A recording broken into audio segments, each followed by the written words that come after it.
Yeah. Whatever else you can do to help. Yeah, I mean, I'm so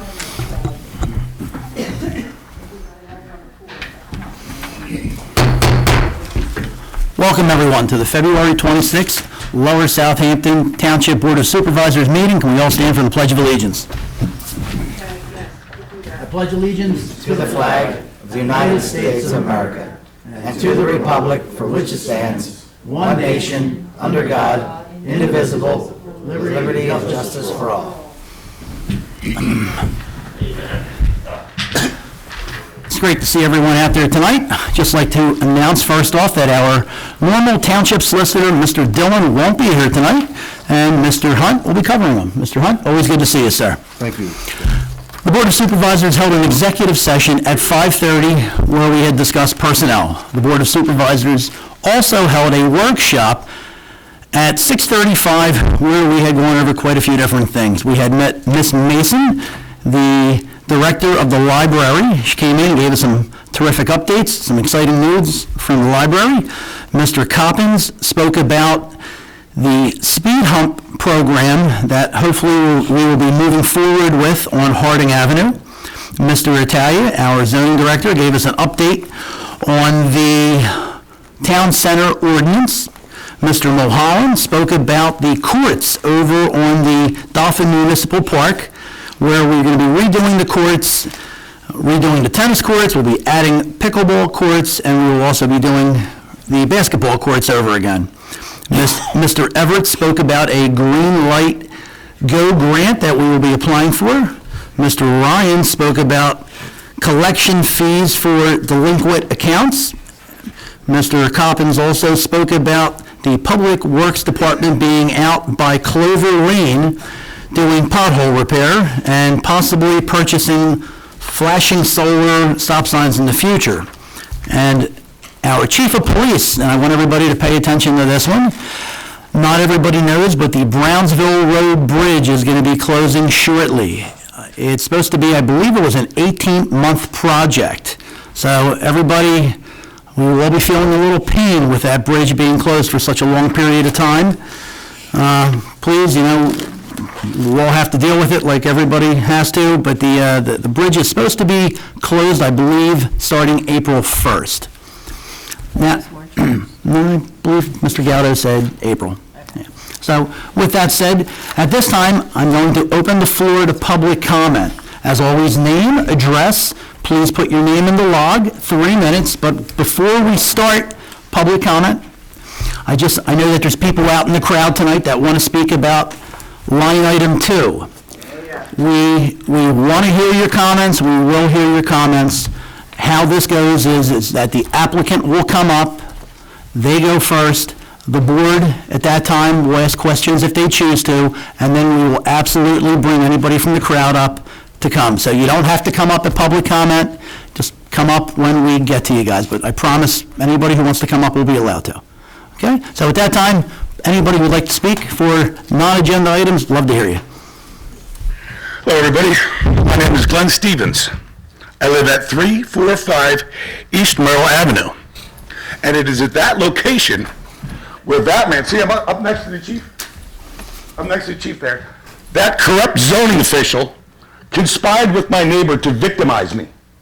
He conspired with him to destroy and steal my property.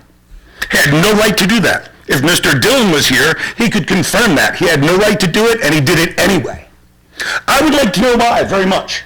But Mr. Italia has seen fit to plead the fifth.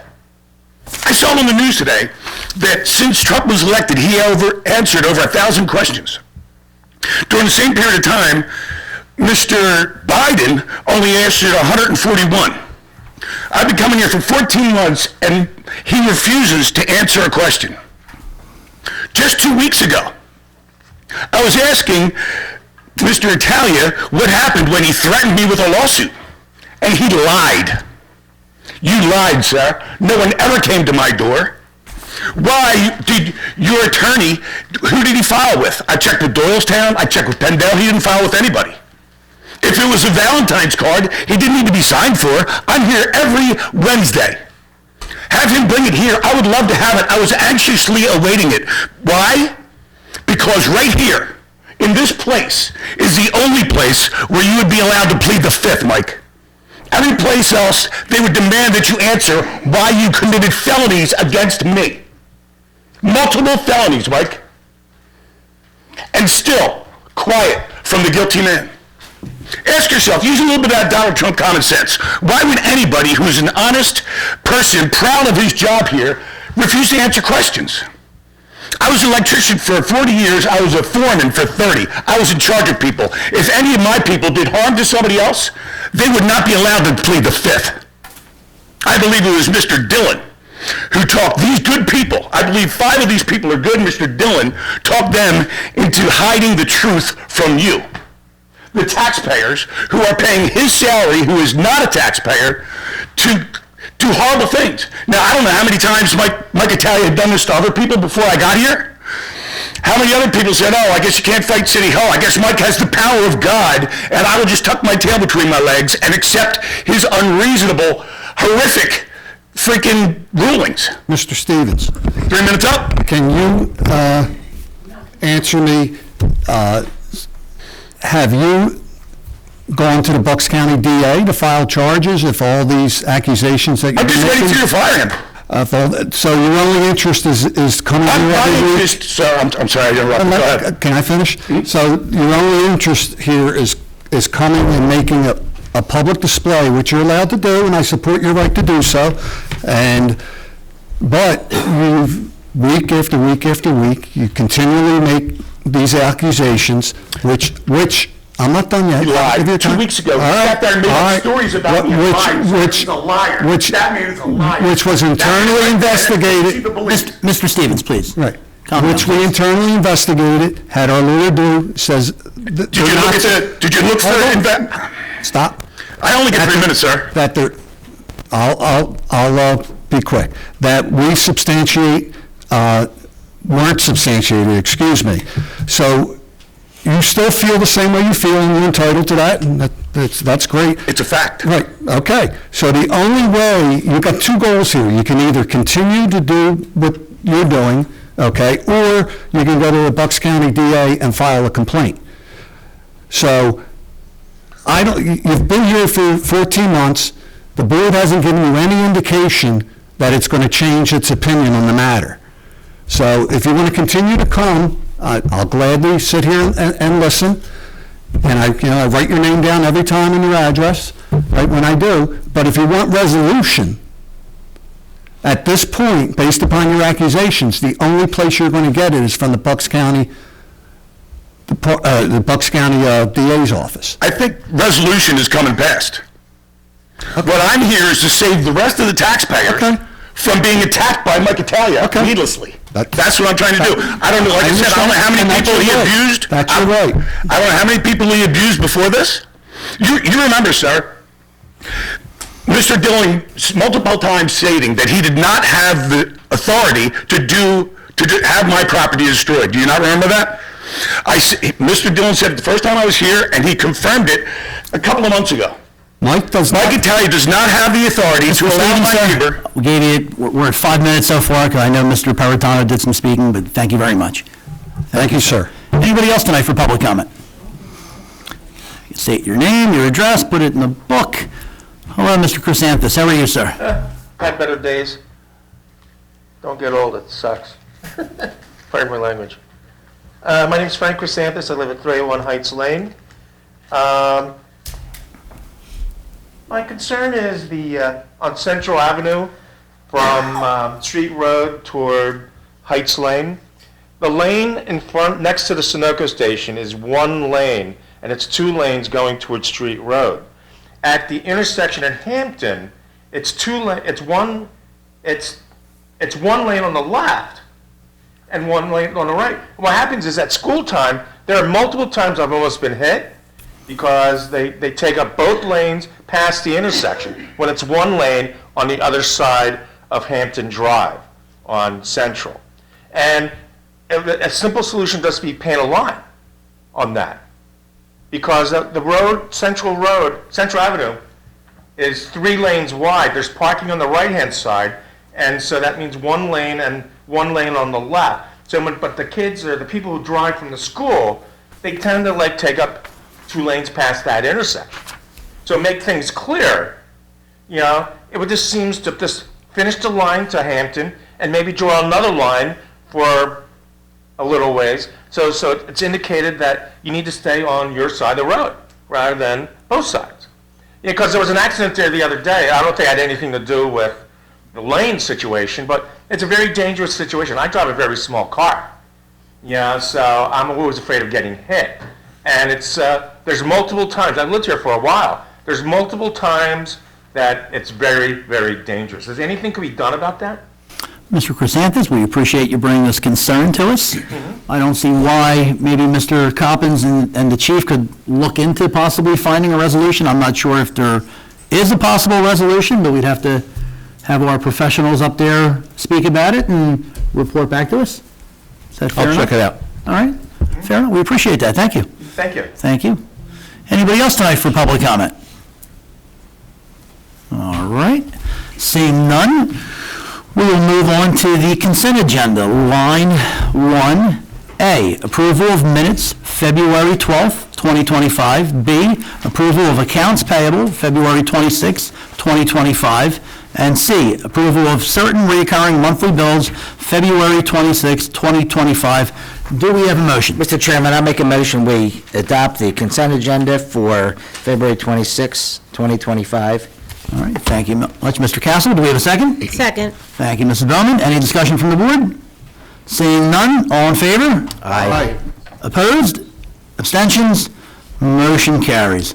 Line item 2, consider adoption of Resolution 2025-12, approving the transfer of the liquor license number R21378 into Lower Southampton Township for the Express Fuel Bustleton Ave, Inc., 228 Bustleton Pike, Feasterville, Pennsylvania. Mr. Hunter. Thank you, Mr. Chairman. So we're going to have a hearing. This is a liquor transfer.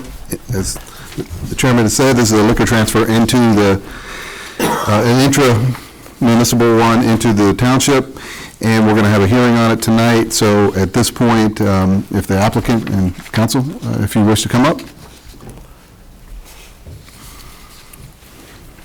You guys can be seated. Mr. Stapleton, is your client going to testify? He'll be here for questions if necessary. Okay. All right. And I don't know if you want to swear him in or not, it's up to you. Raise your right hand. Do you swear the testimony you're about to give will be the truth, the whole truth, and nothing but the truth, so help you God? Yes, Can you state your full name and spell it? MOHIT. Gentlemen, I apologize. Could you hit press the button on the microphone? Yeah. Thank you very much. Your last name? SINGH. All right. And so before we get started, Mr. Stapleton, if you would, I'm going to enter a couple items into evidence, mark them and enter them. First is going to be a letter dated January 15th, 2025 from Weber Gallagher Law Firm requesting township approval of an intermunicipal transfer of a Pennsylvania R, which stands for restaurant, liquor license into Lower Southampton Township. So that is exhibit item number 1. Number 2 is a copy of the public notice of a public hearing in accordance with Section 1-102 of the Pennsylvania Liquor Code. Specifically, this is the public, two different weeks of public notice as required by the Liquor Code that Lower Southampton Township properly advertised. Those are the 2 items. Mr. Stapleton, it's all you. Thank you very much. Good evening, everybody. My name is P.J. Stapleton. I'm counsel for Express Fuel Bustleton Pike. And as you all know, we're here seeking to transfer a liquor license from Pipersville outside of the township into the township. And pursuant to the Pennsylvania Liquor Code, it requires the consent of the municipality to accept the license. So we're here asking for that approval. I start by saying I've provided some materials to you, and the one thing I did provide here was a list of the existing liquor licenses in Southampton Township. And at present, there appear to be 11 R restaurant licenses. We're seeking to move a restaurant license in. 2 beer distributor licenses and 2 brewery licenses. The 11 restaurant licenses are beyond the quota, which in consideration of the population of the township would be 7 liquor licenses. That's not unusual in Pennsylvania. For example, in Bucks County itself, the county now has about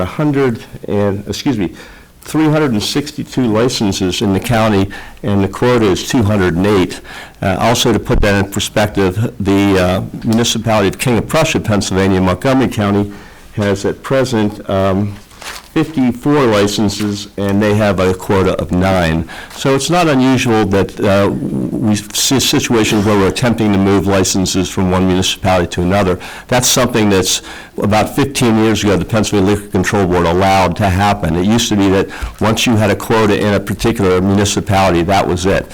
So because of economic development reasons and shifting populations, the PLCB decided that that needed to be changed, and that's one of the reasons why we're here today, by virtue of that change. To give you a little background on this, the applicant is Express Fuel, and that's a family business which operates 10 gas stations and convenience stores in Philadelphia and suburban Philadelphia. It's a family business, is represented tonight by Mohit Singh, who works in the business, and he can testify, if necessary, about his role in the business.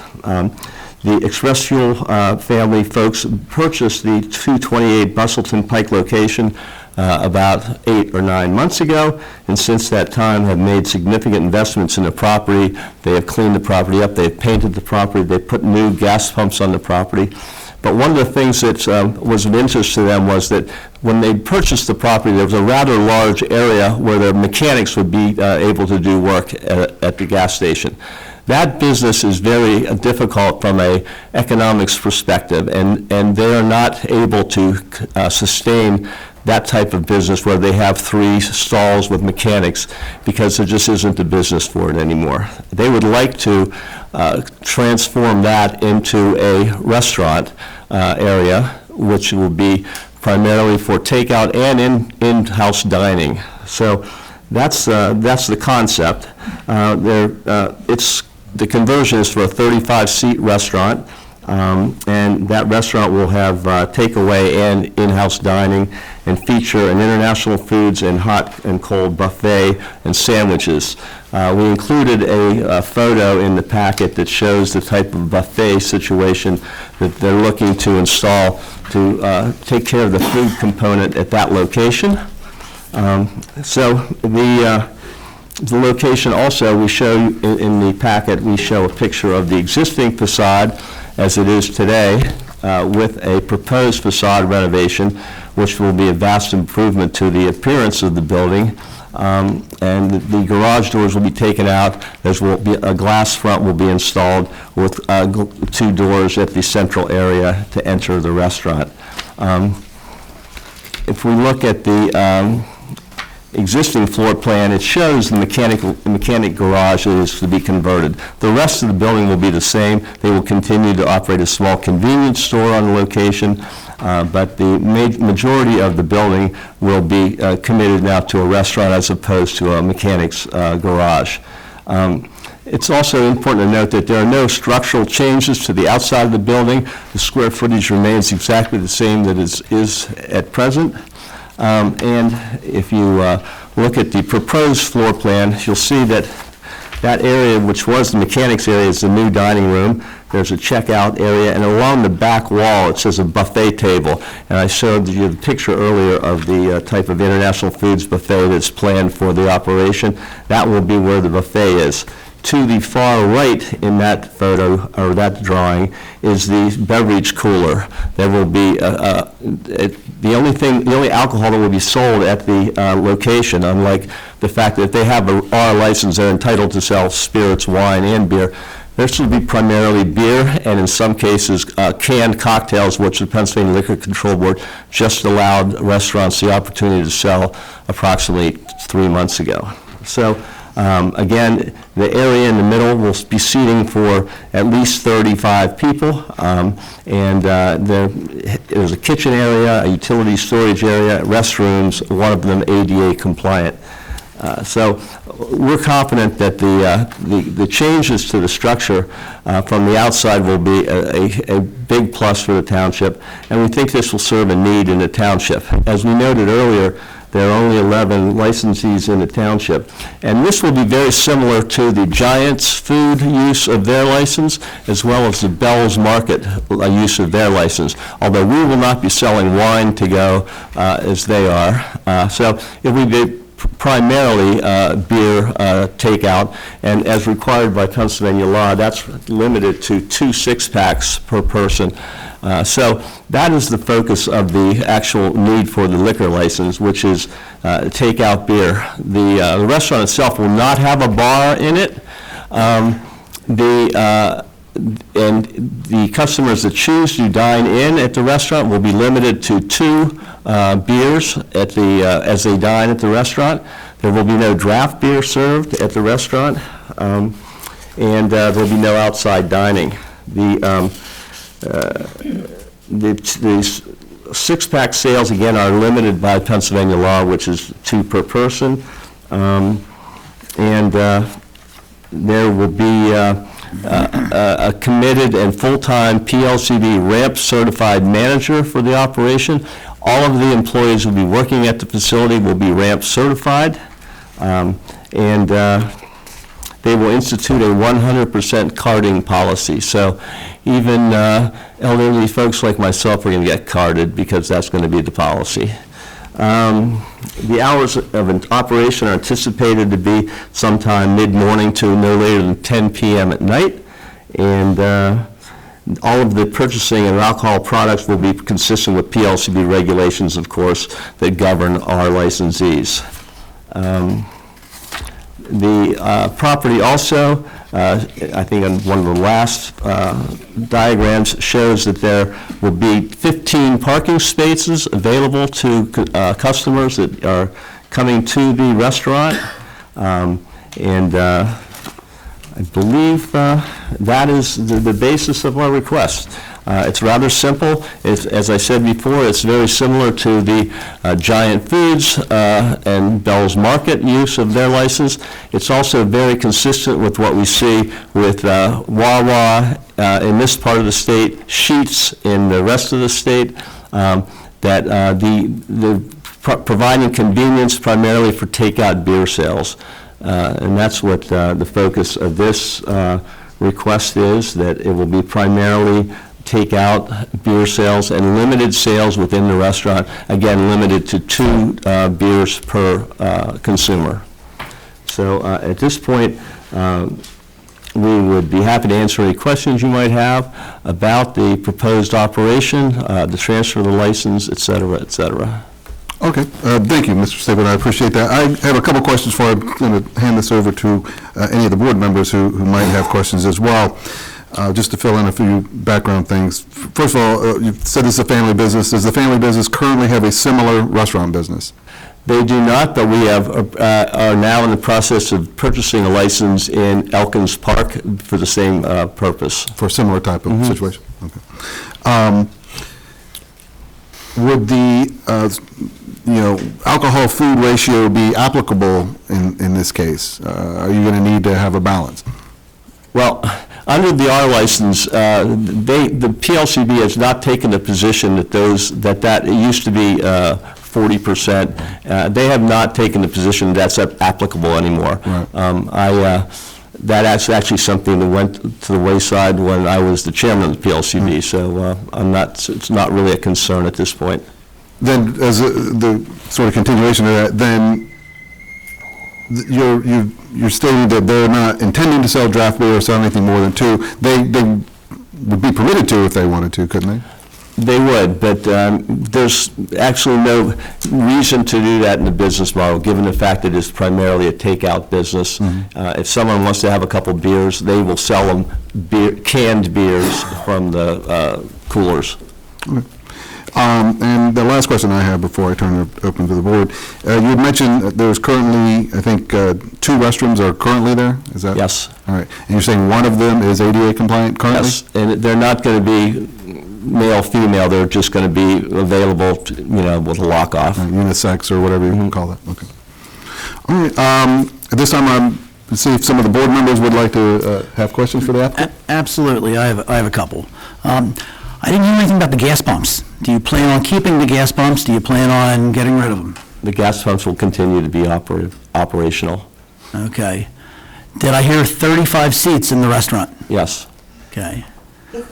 And 15 parking spots with the convenience store still being open with the, convenience store?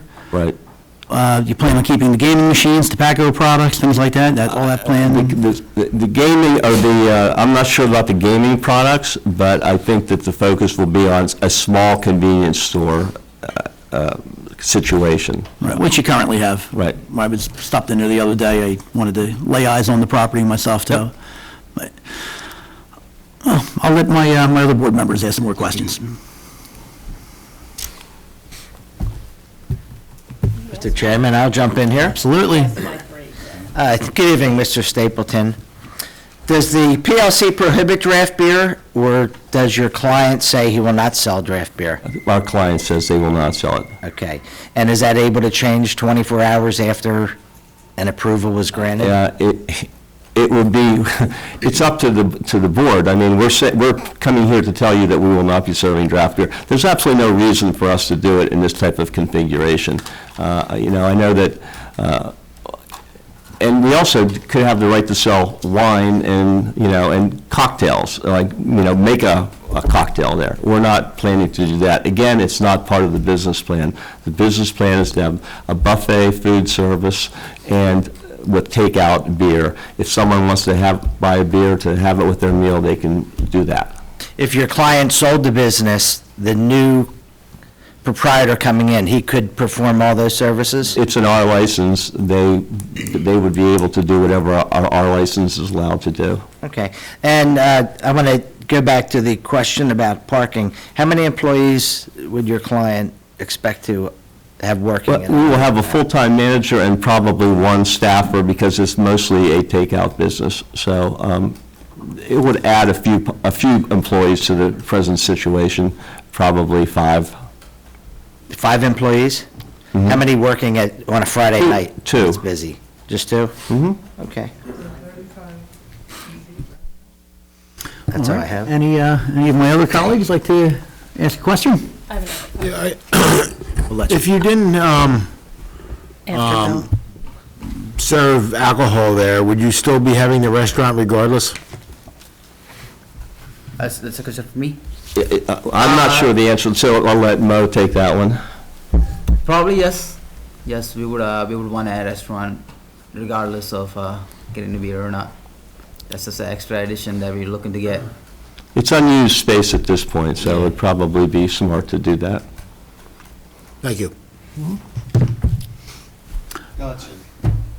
I just wanted clarification on the letter, because it says to use space as limited menu dine-in restaurant with food and beer and possible wine takeaway. But you're Right. saying that's changed? Right, there's no wine. No wine at all? That requires an additional license from the PLCB, and they're not going to seek that. Okay.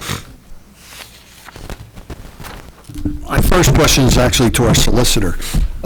If the board was to entertain such a transfer, does the board, like we do in land development, have any ability to impose restrictions? Like if the board said they would agree to the license, would we then be able to say, but you can't sell takeout beer, it has to be sit-down only, or that's privy to the requirements under the PCLD?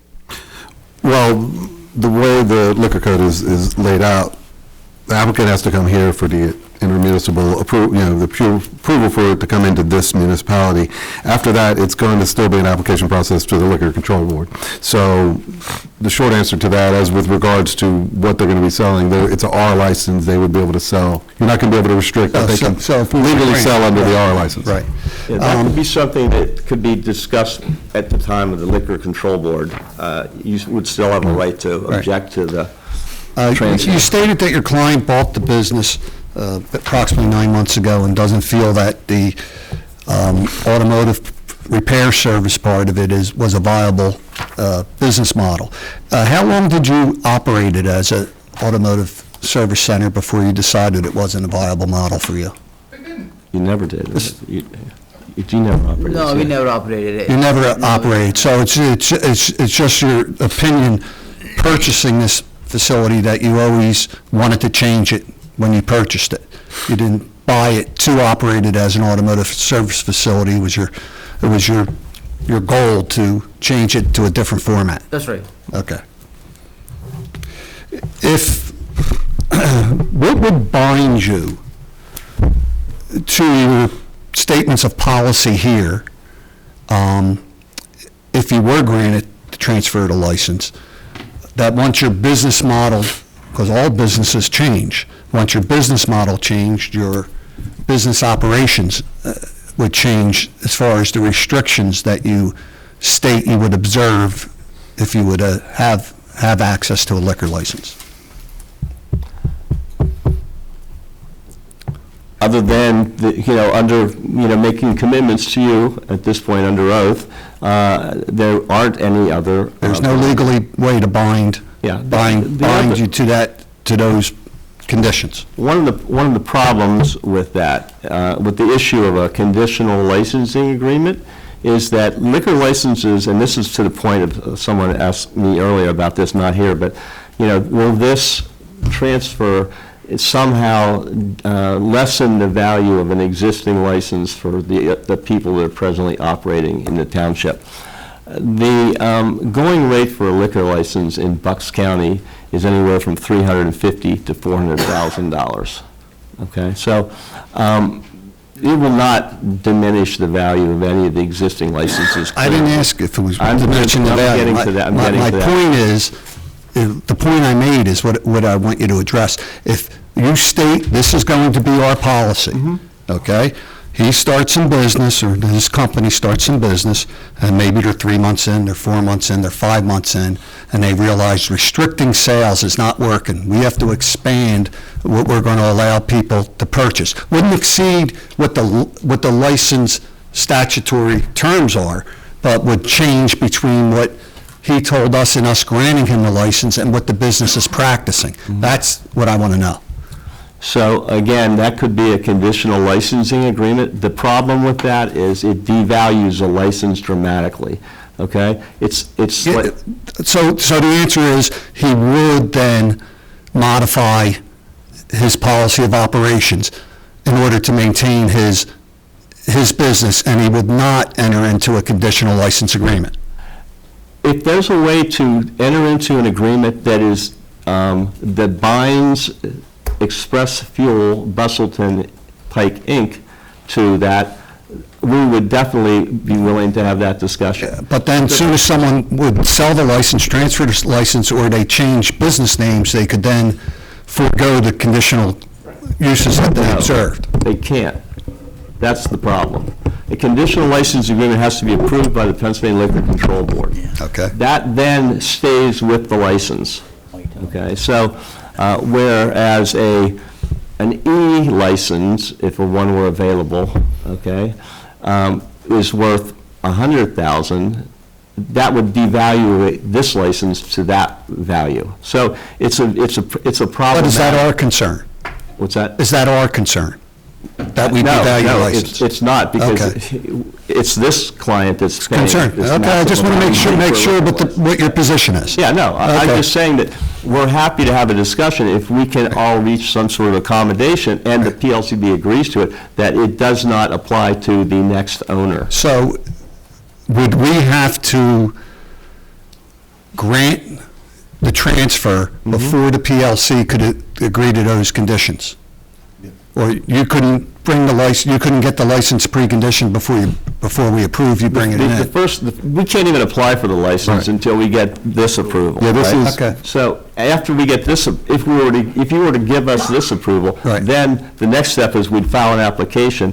Then the township could object to the transfer of the license, and that's whenever there would be a discussion, if the PLCB is willing to do that. This really up to the PLCB's legal Right, counsel. so we really don't have any control after we grant the license to be allowed to be transferred.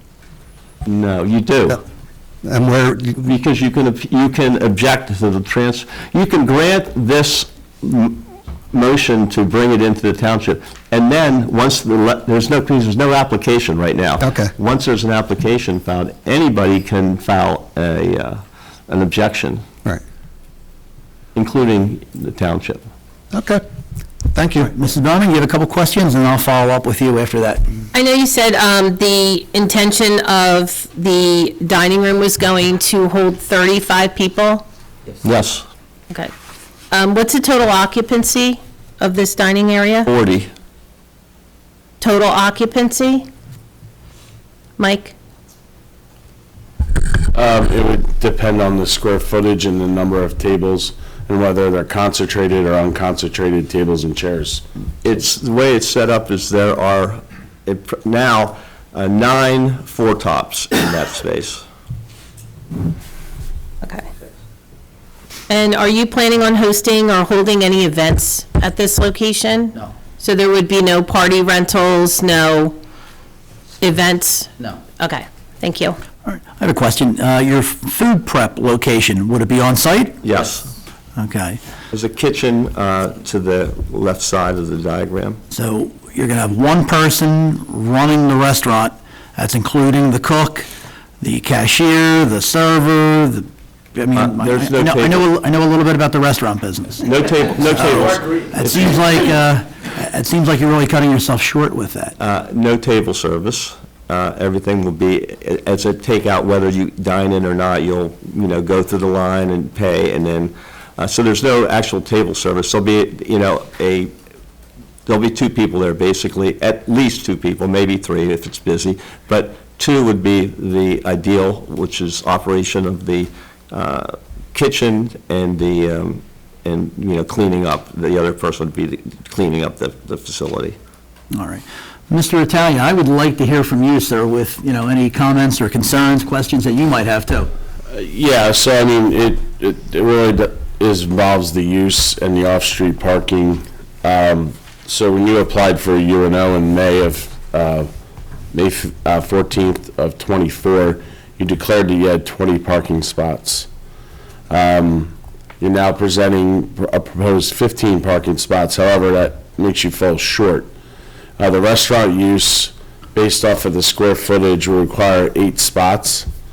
Your gasoline, the rest of the use, which is use 35, which is 1 per 100, would require 16 spots. So giving you a grand total of 24 spots needed. So while they could grant you the liquor license, your use and occupancy permit would be denied because you're going to need a variance for parking. Mr. Italian, if I could just interject now, is that just for the restaurant part? That doesn't also include the convenience? Yeah, that was separate. 8 restaurant, 16 convenience. Okay. Restaurant is 1 per 150. Sorry, 2 per 150. So, hold on, I might be screwed my math up. How's it calculated? I'm not a zoning lawyer, but how's it calculated for the convenience store? 1 per 100 gross. 1 per 100 what? Gross. Okay, because that convenience store is about 8 feet by 12 feet. So, And I'm sorry, the restaurant will require 17. My mistake. I had a math issue in my head. So we're actually at 33 spots total. Mr. It's Italian, 2 per 150. do we also have to have any concerns with the pumps operating and people pulling in and out? It depends on the parking plan and how that's laid out. So there could be a circulation issue in theory, but they would have to present us with a parking plan to get use and occupancy approval for the change in use. Because it's currently, the approved use is a gas station with a service garage with the bays. And there's enough parking to kind of, I mean, it's been like that for a while, so they're doing a change of use, so that's going to be the problem. Yes. I'm just concerned about the whole project. You're putting the cart before the horse. And I don't know if you're presenting us enough for me to make an informed decision, but I'm concerned about the fact that, from what Mr. Italia said, that your plans won't be able to be permitted. So what would happen then if the board granted you this license transfer and you couldn't use it as planned? Mr. President, let me just jump in here. I'll try to cut through it a little bit. Has the applicant applied for any type of permitting, variances, anything zoning related, or No. an adjustment to the use and occupancy? No, not yet. All right. Thank you. I think the plan was that we would seek this transfer, this ability, and then we would seek zoning, a variance on zoning for the parking, but, and then we would file the transfer with the PLCB. But we can't do anything until this was the first step in. But do you have a backup plan in mind if you're not successful with zoning it for the intention that you're showing us today? Well, as Mr. Singh said, the plan would still be to use that space for a restaurant, so we'd have to look at the zoning issue as it relates to that. Yes. If you were to fail getting the appropriate use and occupancy, is that correct? I got to look at him for that. And you got approved for the liquor license, would it be your intent to sell the beer then in your mini mart? I'm not sure I understand. That again, yeah. So you currently operate a little convenience store with gas pumps. So per se, we approve and you get your liquor license, but your plan for your restaurant does not go through zoning. What is your intention to then sell the alcohol in your convenience store? I can't imagine that would be a smart business venture. Okay. Any other questions from the board or from our solicitor? I would, just as a follow-up on that, so, Mr. Saban, and I understand what you're saying, but under the license, would the applicant still be allowed to sell it if they chose to sell it out of just the convenience store? Well, side? there's no way the PLC would grant a license for that space. It's too small. You have to have 30 seats, and you have to have room for 30, so it wouldn't even be, it's an impossible. Because it's an R license. Yeah. All right. But I just want to clarify that, Mr. Hunt, I just want to clarify that. If we grant the transfer, they go to the PCLB, and the PCLB gives them the right to transfer, and they now have the license, okay? Are you saying that because it doesn't meet the restaurant requirement, and they can't get a UNO, they will not be able to use that license to sell any takeout product out of that location? With the R license that they have to have a restaurant component with food. All right. So then they would have to either return the license or use it at a different location, find another location to use it at. Not really. Licenses are location-specific. Yeah, I mean, it gets into some other things there, because there's some limits on then transferring it again within 5 years and things of that nature, but. All right, so at this time, I guess it would be appropriate if anybody from the public would like to come up, please, one at a time, at the podium, if you could state your name and your address. And I'll just remind everyone that there is a stenographer taking this, so make sure you speak clearly and slowly enough that she can keep up with everything. Thanks. So, my name's Hoyt Holper, longtime Pine Tree Farms.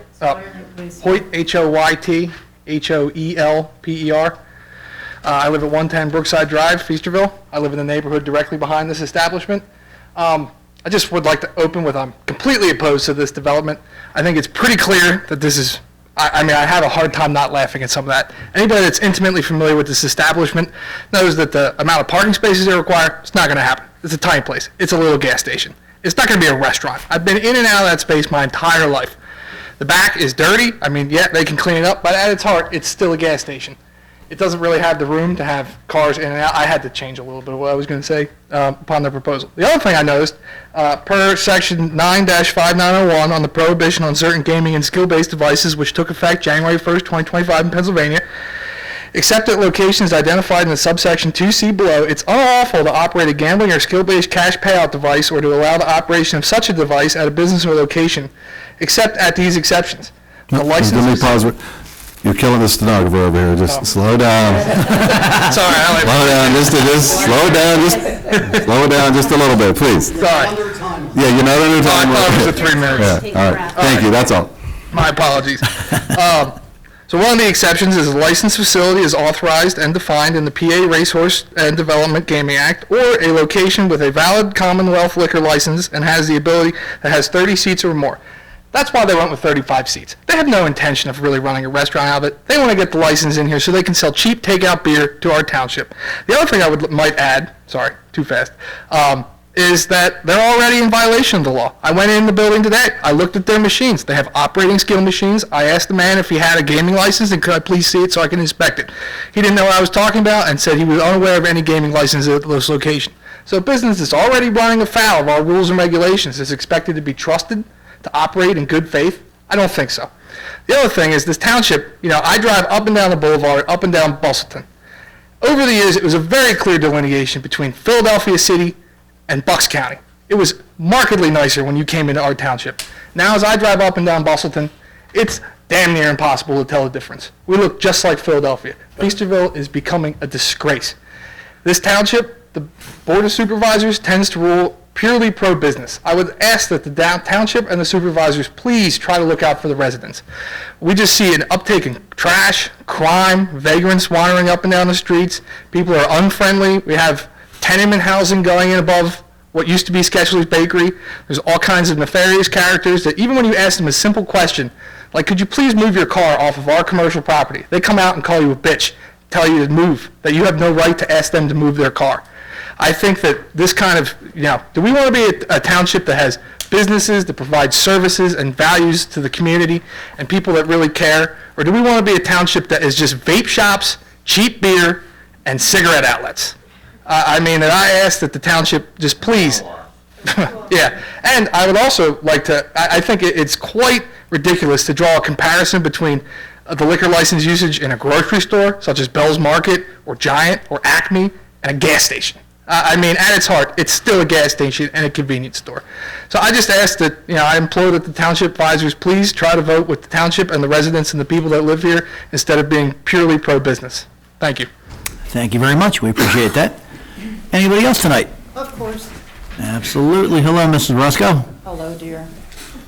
My name is Lanny Roscoe. I am a resident of Pine Tree Farms for the last 60 years. LANIROSCOE.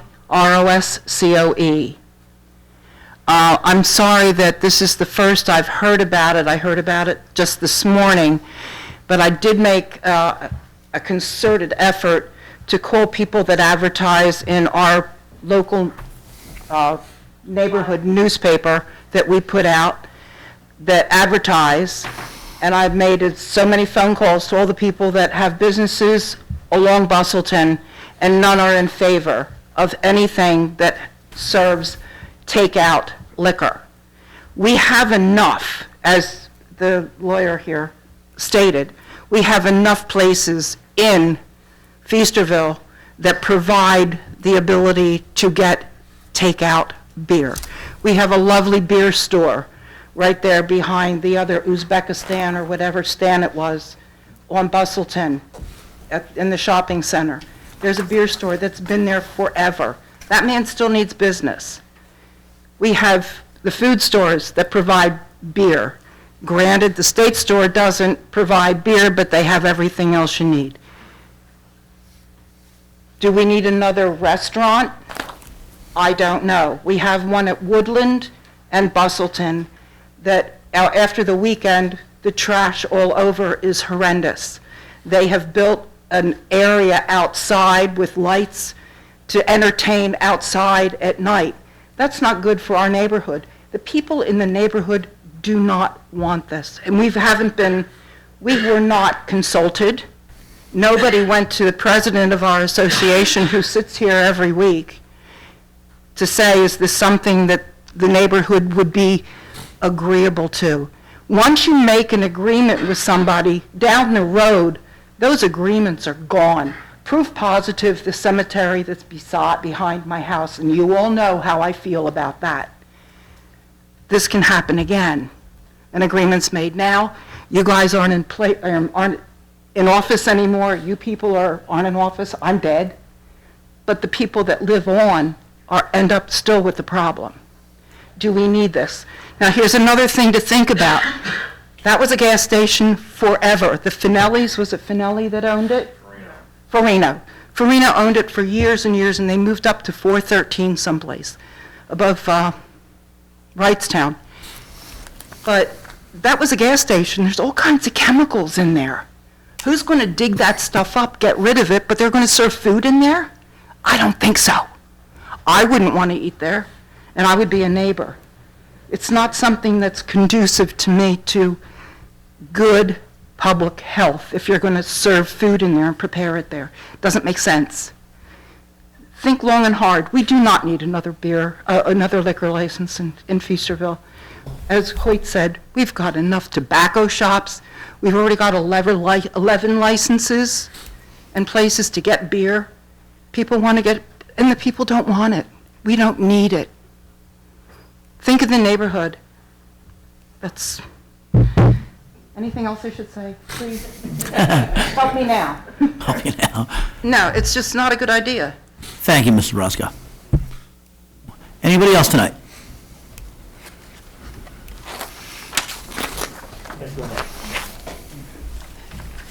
Leslie Longacre, Longaker, 110 Brookside Drive, Feasterville. So I'm a resident of Pine Tree Farms. I also own a commercial property very close to Express Fuel. I have been struggling in the last few years to get insurance on my commercial building because of our area. So I've been dropped with no claims on my insurance policies. Nothing since Sandy. Companies don't want to insure in our area because we are so close to Northeast Philly. They said that the businesses that are along there, it's just not a good policy of where our area is turning into. If you guys are, I know it's Philadelphia, but that ASR market down where the old Wawa, the small Wawa, if you try to get in and out of that intersection, it is packed, and that is only takeout service. So they have the same situation that I think is being proposed. A takeout buffet where you come in, but they would be serving liquor as well. It's not something that our end of the township doesn't need. We need businesses that are going to provide a good service to the neighborhood. Also, it was a great service station. It was in business for, 60 years there? It worked as an automotive. I mean, I used it. Many people in our neighborhood did. That's what it's meant for, or something else, not another buffet takeout restaurant or a food cart or any of that. And there's no parking there. There's no way. I have been dealing with the amount of trash and vagrants and people coming through on my property from the adjacent property on the other side where they have a bunch of people are living in the apartments. And recently this week they put a stop work order on all the buildings going on there. They are not good neighbors, and we don't need any more of that type of business in the area. And especially with our neighborhood there, because people are cutting through. They're coming through, driving through, trashing Pine Tree Farms. And we have a great little neighborhood that we're trying to keep that way, but it's getting harder and harder in the township. Mrs. Longacre, thank you so much for coming up. We appreciate it. Mr. Chrysanthus. That's okay. Frank Chrysanthus, that's CHRESSANTHIS. This is, I guess it's for John. Someone brought up the question about the former gas station. What restrictions are there to transfer that to a food eating area? Okay. What do they need to do, out of curiosity? You want me to answer that? They would have to get a health I license. don't know the answer to that question. I mean, They would have to get a health license. A health license, so you said your name is Mr. Singleton? Yeah. So, I mean, they have to dig it up or change it, or, I mean, if it's been a gas station, what, 60 years? someone said? 70 years, right? I mean, there's a lot of things that build up. I'm in the food business. Yeah, and I agree with her, I wouldn't eat there either, unless things are changed because of that. The PLC will not issue a license unless you get a health license. If the health inspector has an issue, then he will not, he'll deny it. But that's the role that they play. We're not planning to dig under the building. We're planning to just take the existing structure and improve it. There will be no digging, there's not an addition, there's not a plan to change the building. The walls, I mean, the whole chemicals, it's just, I mean. I'm not an expert on this. I'm not either, but It's just it's the health department's decision. I don't have much faith in that either. All right. Thank you very much, Mr. Chrysanthus. One last time, anybody else? Oh, there we go, one more. Hello, how are you? Good. Donna Lurick, 126 Crocus Road. Can you spell your last name? Yes, Lehrich. I don't have anything tremendously new to add. I agree with the good things that Lonnie and Leslie and Hoyt and Frank had said. We moved into the Pines in '86, and what a lovely community. Yeah. And it was a quaint little town. And it's changed quite a bit since then. And I'd like to support with the opposition that they said to this, to the takeout, to the mini market that sells beer. I don't think we need to have something that's not adding to the quality of our neighborhood and will probably diminish the quality. And I would just like to lend my opposition, if you would please consider turning this down. Thank you. Terrific, thank you very much. Anybody else? All right then.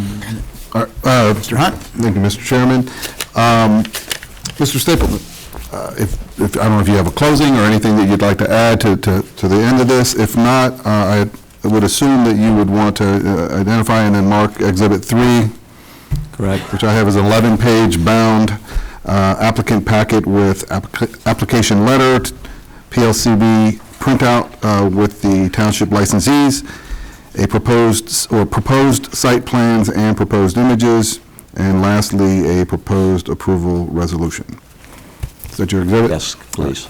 Okay, thank you. If there is no other questions, no statements from the applicant, Mr. Chairman, I'll turn it over to the board for a vote.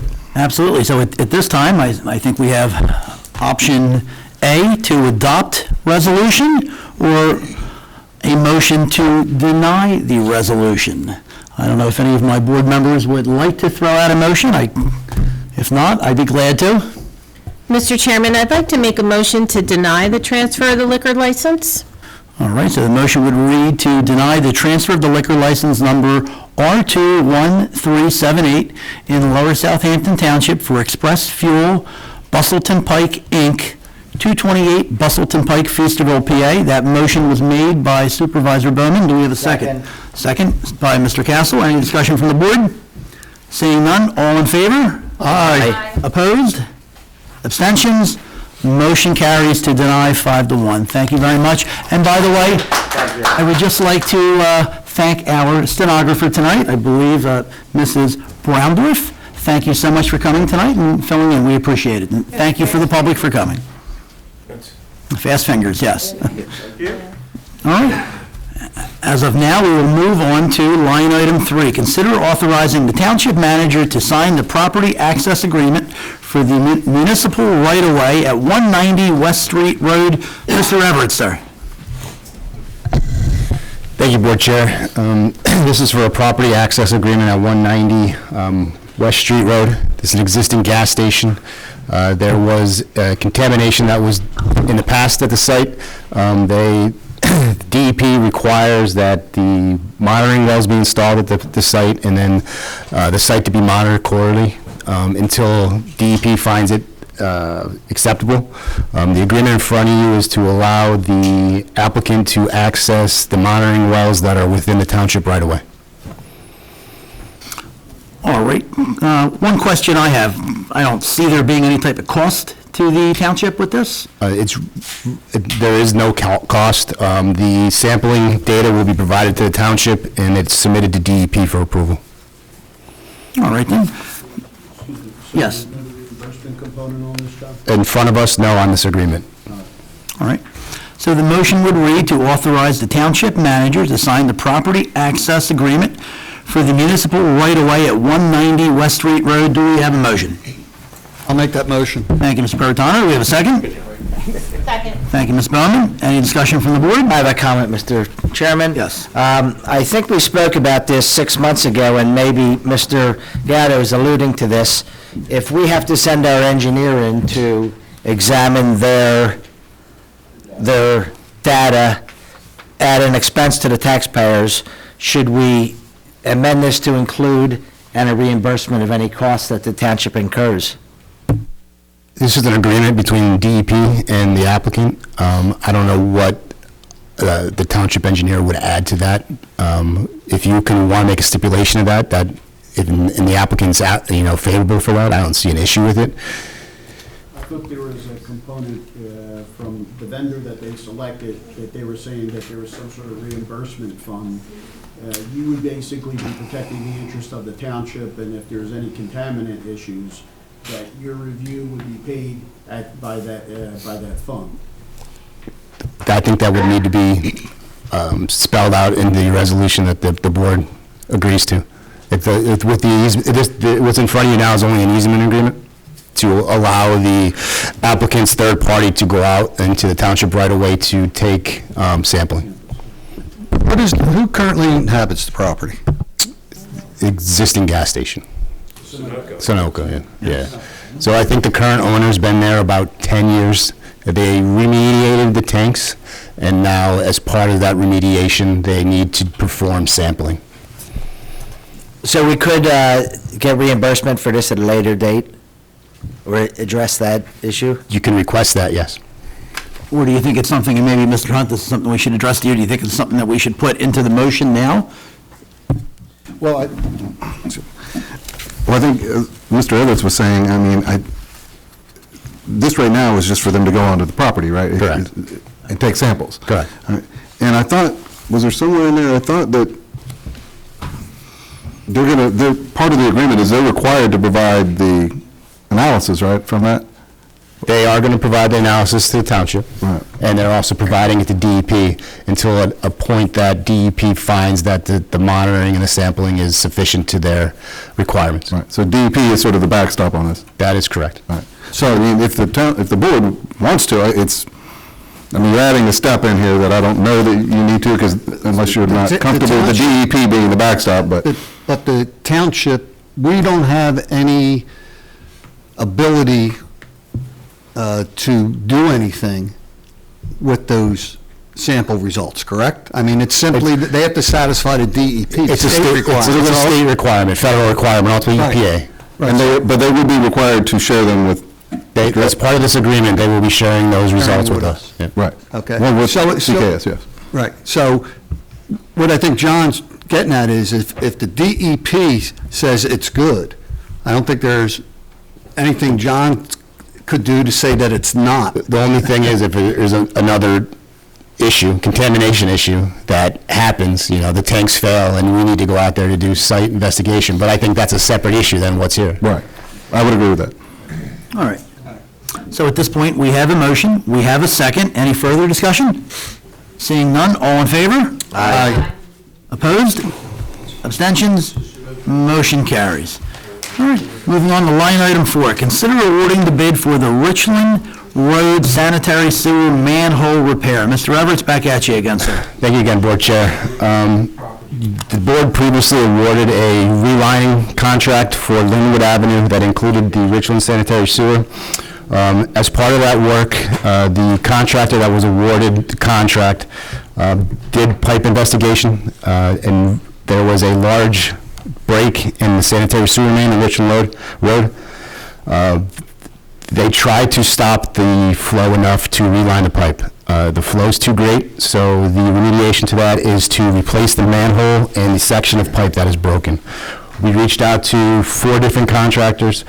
We received bids from 2 contractors, with the low bidder being Passerini and Sons for $22,900. This number is below the public bidding threshold of $23,800, and that's why we asked for proposals, not go to public bid.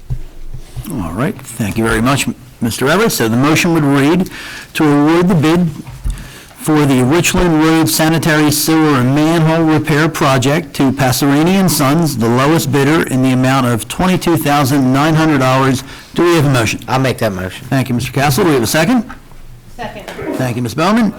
God bless you, Mr. Peritano. Any discussion? Just real quick, this is township responsibility. Township's paying for it. Do these funds come from the sewer reserve fund, or or these are coming out of general fund? No, not general, sewer capital. Coming out of sewer capital fund. Okay, thank you. Any other discussion from the board? Mr. Gates has a question. Mr. Cates, sir. Jim Cates, 504 Orchard Lane. It's basically a comment. I am pleased to see you aggressively dealing with the sanitary and stormwater issues in this township. As you know, we're faced with increasing bills for the treatment of the stuff. You need to aggressively keep fixing the problems with the sewer system, including all the caulking they've done in the past, and you need to continue doing it because that sewer bill is going to keep going up. So thank you. Thank you, Mr. Cates, for that. Thank you. All right, any other discussion from the board?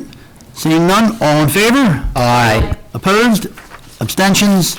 Motion carries. Line item number 5, discussion regarding the ARPA Small Water Sanitary Sewer Grant for Pump Station C. Mr. Everett, sir. Thank you again, Board Chair. The township received a grant for the replacement of Pump Station C force main. That grant was awarded in 2023. It's a 3-year grant. The township requested $497,250 to do the force main replacement. The grant was awarded for $171,162. So it was about 40% of what we requested, which wasn't ideal. The date of the end of the grant is the last day of September 2026. So what I wanted was to have a discussion with the board to see if CCAS can move forward with preparing the design plans. We are currently looking for additional funding sources to fund the remainder of what the cost estimate was, but we want to be in a position to go out and to bid in early 2026 and not be up against the grant deadline. The engineering estimate that was included in the grant was for 7.5% of the total construction cost, which is approximately $32,400. So I just wanted to have a discussion with the board to see if it's something they were willing to do at this point. It's not a motion, it's more of a discussion, and then if we want to have a resolution in the future and have an actual proposal prepared by CCAS to go in front of the board, that can happen in a future date. Mr. Coppins, I mean, Pump Station C, is this something that you think you tell us, you do this, you think it's something that we need to have done? Yeah, absolutely. That force main is basically original to the building. Okay. I believe, John, correct me if I'm wrong, from 1962. It's almost new. Well, that's as far as back the records we have. Yeah. It might actually be older. Yeah. It's keeping us from even paving Meadowbrook. I mean, if you know, Meadowbrook is in really bad shape, and we've had several breaks there, and they're just going to continue. Okay, I don't I think it's something that we need to have done, so. Is there any possibility of reconsideration on the grant, or once they make an award, that's it? Define reconsideration, additional funds, Well, I mean, or giving the money back? no, not giving the money back. No, we're not giving the money back. So this was, I don't know if there's an appeal process to say we don't feel that you've considered the grants. so this was from Appropriately. a large pot of money from ARPA, and it was COVID money. COVID-related. From all the municipalities that we represent and someone that we don't represent, it appears that everybody got a little bit. Okay. So not that, there might have been some projects that were fully funded, but a vast majority was, everybody got a little bit of money. Well, I know, you can't guarantee, but you say there's other possible funding sources. Yep. I mean, what's available? There's a lot available. A lot available? Yeah, Okay. but it Okay. is competitive. Okay, all righty, thank you. But at this time, basically, Mr. Everett, you're looking for, I guess, a nod to go out and get a proper cost estimate Correct. for the project? Yeah, and it's been presented to the board, and then have a motion at that time. I think it's something that we have to do regardless. Anybody have any issues with it? Mrs. Bowman, any issues if we, Do we need a motion to pay the $33,000 fee for No, them to do that? well, so that would be the next discussion we had. I would prepare a proposal for the board to review, and then make a motion at that time. right? No, this was just a discussion. Yeah. We're not up against the wall yet, but I'm trying to be proactive at this point to have it ready to go if we get the additional funding. Right, we only have until September 2026, so. Yeah, I'll have it for the next meeting. All right, that's fine. Fine by me. I don't see any oppositions from the board. I have a question, I have no opposition, but where is pumping station C? Mr. Cobbins? I've only lived here forever and I have no clue.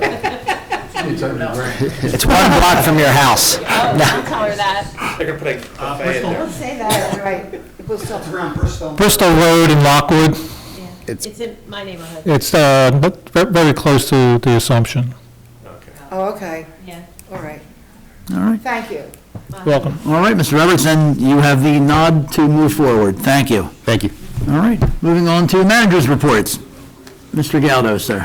Thank you, Board Chair. Just real quick again, you got Township Cleanup Day, that's Saturday, April 26th, starting at 9 a.m. If you'd like to volunteer, please contact the Recreation Department, and they'll get you assigned spot, and you can help out the township clean up. Sanitation rebates, again, that started or commenced on February 6th. They go to May 31st. As of late yesterday, we had 237 rebates that were issued, which translates into $11,850 that were rebated to the residents. And that's all I have, Board Chair. Mr. Galdo, getting back to the cleanup day. Yep. Shredding, electronics, Yes. all that as Yes. normal? Yep, yes, sir. Very good. All right. All right, moving on to supervisors' comments. As always, ladies first. Mrs. Bowman. Yoo-hoo, okay. It was very nice to see everybody come out. You sound very passionate. Hoyt, love your public speaking skills, boy. You did great. Stay passionate. It's your neighborhood, you live here. Always come out and talk to us about what's going on, what you stand for, what you oppose, because that helps us up here when we're making decisions, but it also alerts us to things that we need to look out. So I will be driving around the Bustleton Avenue section of the lower end of our township a little bit more and paying a little bit more attention. Also, just to let everybody know, thank you for all your zoning calls and complaints and concerns. We are working with our cabinet to address those issues. Also, everybody out there, warmer weather is coming. That means more kids playing in the streets, riding bikes. Please keep alert and watch your speed going through our neighborhoods. LSAA has a great program right now. Registration is open for flag football, but that does close March 2nd. So, great program. I highly recommend for the younger kids. I think it goes up to 8th grade. So flag football is open, and you can check on the LSAA website and Facebook pages. And I hope everybody has a great rest of their week. Thank you, Mrs. Bowman. Mr. Perrotano, sir. Thank you, Chair. Almost fell asleep there. Not from you, not from you, it's from. No, just piggyback on Ms. Bowman's comments. It's not only great to see you here, but it's great to see you stay after your issue has passed. Because most people just 86 out the door. So it just shows how much of a commitment, you have to your community, that you're still willing to see what other business is going on. We encourage everybody to come out to our work sessions, which are immediately before the meeting, and it's great that you participate in the meeting. And as I said to one of the speakers earlier during public comments, you can come up here and scream and yell.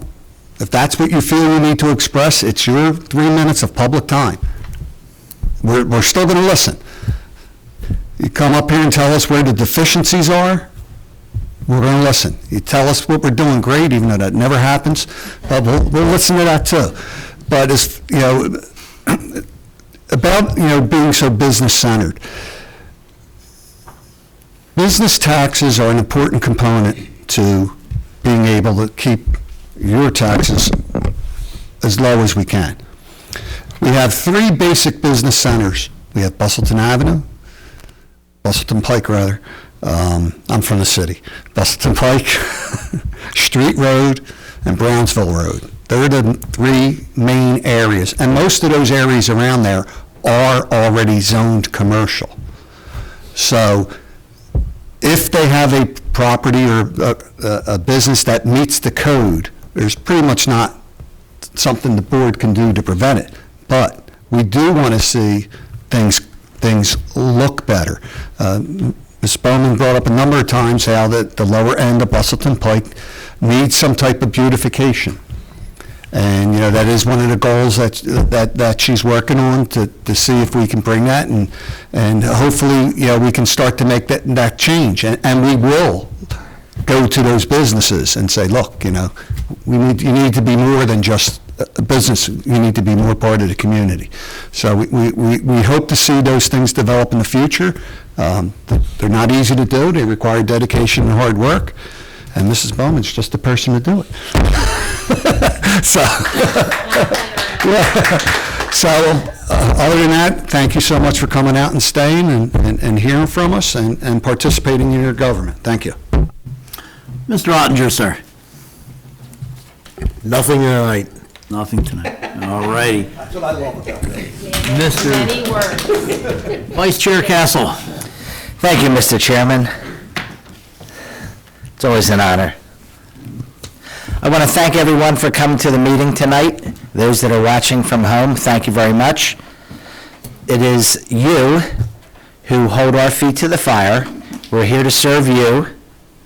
And thank you for being a part of your government to ensure that it works the way that you expect it to. Please sign up for emails, lowersouthamptontownship.org. You get 1 email a week. You get the agenda for the board meetings, any emergencies. I think Senator Farry is having a shredding event at his office in Langhorne. So all little tidbits like that. Please go online and review all the programs that our Parks and Rec is offering.